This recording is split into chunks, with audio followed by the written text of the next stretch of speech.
नमस्कार, आप देख रहे हैं 9 भारत समाचार। हम तब तक लड़ेंगे जब तक ध्वस्त की गई छोटी व्यापारियों की दुकानों का तुरंत पुनर्निर्माण नहीं हो जाता। पूर्व विधायक ने मांग की कि ग्रेटर वारंगल नगर निगम मुख्यालय के सामने धरना दिया गया और वहां से अंजेल जंक्शन तक विरोध रैली निकाली गई, जहां उनका विरोध किया गया। प्रशांत सिराजुद्दीन और अन्य पार्टी नेताओं ने भाग लिया।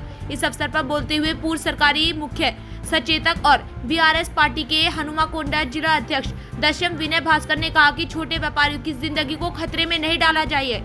उन्होंने मांग की है कि उन्हें लघु व्यापारी अधिनियम के तहत अधिकार और सुरक्षा दी जाए। గత 2 రోజుల నుంచి ఈ నగరంలో ఉన్నటువంటి చిరు వ్యాపారులు వ్యాపారం చేస్తున్నటువంటి ప్రదేశాలకు వెళ్ళి వారి వ్యాపార సముదాయాలను మున్సిపల్ అధికారులు, పోలీస్ అధికారులు, మేయర్, కాంగ్రెస్ పార్టీ నాయకుల ఆదేశం మేరకు ఎక్కడ పడితే అక్కడ ధ్వంసం చేస్తూ మరి ఈరోజు వాళ్ళ పొట్టగొట్టినటువంటి సందర్భంలో చిరు వ్యాపారులకు బీఆర్ఎస్ పార్టీ అండగా ఉంటుందని చెప్పి ఈరోజు వారికి మద్దతుగా ఈ ధర్నా కార్యక్రమం, రాస్తారోకో కార్యక్రమం చేపట్టడం జరిగింది. వాస్తవంగా అయితే 2014లో పార్లమెంట్లో చిరు వ్యాపారుల హక్కుల కోసం ఒక చట్టం తీసుకురావడం జరిగింది. ఆనాడు బీఆర్ఎస్ పార్టీ పార్లమెంట్ సభ్యులందరూ కూడా ఆ చట్టానికి మద్దతుగా ఉండి రాష్ట్రంలో ఉన్నటువంటి చిరు వ్యాపారులకు అండగా ఉండాలని చెప్పి తెలంగాణ తొలి ముఖ్యమంత్రి కేసీఆర్ గారు, మున్సిపల్ శాఖ మంత్రి కేటీ రామారావు గారి నాయకత్వంలో రాష్ట్ర వ్యాప్తంగా వెండింగ్ జోన్స్ ఏర్పాటు చేయడం జరిగింది. చిరు వ్యాపారులకు ఆర్థికంగా చేయూతనివ్వడం జరిగింది. వారు వ్యాపారం చేసుకున్నటువంటి స్థలాలలో మున్సిపల్ అధికారులు కానీ, పోలీస్ అధికారులు కానీ, ట్రాఫిక్ అధికారులు కానీ ఎవరు కూడా డిస్టర్బ్ చేయొద్దని చెప్పి ఆ రోజు మరి ఆదేశాలు ఇవ్వడమే కాకుండా రాష్ట్రంలో హైదరాబాద్ తర్వాత ఈ నగరంలో మరి కేటీఆర్ గారి ఆదేశం మేరకు, మా సూచనల మేరకు, మా విజ్ఞప్తి మేరకు, మా చిరు వ్యాపారుల విజ్ఞప్తి మేరకు మరి అనేక చిరు వ్యాపారులకు ఆర్థికంగా చేయూతనిచ్చే విధంగా మరి వెండింగ్ జోన్స్ ఏర్పాటు చేయడం జరిగింది. ఉదాహరణకు చెప్పాలంటే బాలసముద్రంలో అంబేద్కర్ సెంటర్లో మరి ఇటు పూల వ్యాపారం చేసుకోవడానికి వెండింగ్ జోన్స్, పండ్ల వ్యాపారం చేసుకోవడానికి పండ్ల వ్యాపారం వెండింగ్ జోన్స్, అదేవిధంగా మరి వెజిటేబుల్ వెండర్స్కు మార్కెట్లు ఏర్పాటు చేయడం జరిగింది.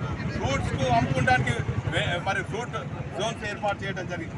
ఇదే కాకుండా మరి చిన్న చిన్న మెకానిక్ షాపులకు కూడా వారు చేసుకున్నటువంటి వ్యాపారం, వారు బతుకు తెరువు కోసం మరి మెకానిక్ చేసుకున్నటువంటి వారికి కూడా అండగా ఉండాలని చెప్పి మెకానిక్ షెడ్స్ కూడా ఏర్పాటు చేసి వారికి అండగా ఉండటం కాకుండా వారికి ఆర్థికంగా కూడా మరి ఆ ప్రభుత్వం మరి ఆర్థికంగా కూడా చేయూతనిస్తే, ఈ ప్రభుత్వం గత 15-16 నెలల నుంచి చూసినట్టయితే మరి అన్ని వర్గాలను దగా చేసింది, అన్ని వర్గాలను మోసం చేసింది. చివరికి వారు ఇచ్చినటువంటి అంటే ఏ రాజకీయ పార్టీకైనా కూడా మరి మేనిఫెస్టో అంటే ఒక భగవద్గీత లాగా, ఒక ఖురాన్ లాగా, ఒక బైబిల్ లాగా అటువంటి దాని మీద మేనిఫెస్టో మీద ప్రమాణం చేసి ప్రమాణ పత్రాలు ఇంటింటికి ఇచ్చి 420 హామీలు, 6 గ్యారంటీలు అని చెప్పి ఈరోజు ఒక్క హామీ కూడా మరి నెరవేర్చకుండా ఇటు రైతాంగాన్ని మోసం చేసింది, కార్మికులను మోసం చేసింది, అసంఘటిత కార్మికులను మోసం చేసింది. మా ఆటో డ్రైవర్లు ఆత్మహత్యకు దారితీసే విధంగా వారి చర్యలకు ఉన్నారు. చివరికి మా చిరు వ్యాపారులను కూడా దగా చేసి వారి బతుకులను చిందరవందన చేసినటువంటి ఈ కాంగ్రెస్ ప్రభుత్వానికి బుద్ధి చెప్పేదానికి సమయం ఆసన్నమైందని కూడా ఈ సందర్భంగా తెలియజేస్తాం.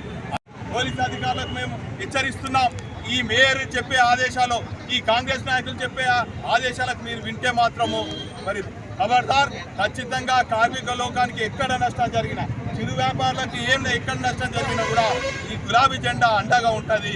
ఖచ్చితంగా 2 రోజులలో ఈ కార్పొరేషన్ అధికారులకు, మేయర్కి హెచ్చరిస్తున్నాం, ఖచ్చితంగా 2 రోజులలో ఆ స్థలాలన్నిటిని కూడా మా చిరు వ్యాపారులు వ్యాపారం చేసే స్థలాలన్నిటిని కూడా పునరుద్ధరించాలి.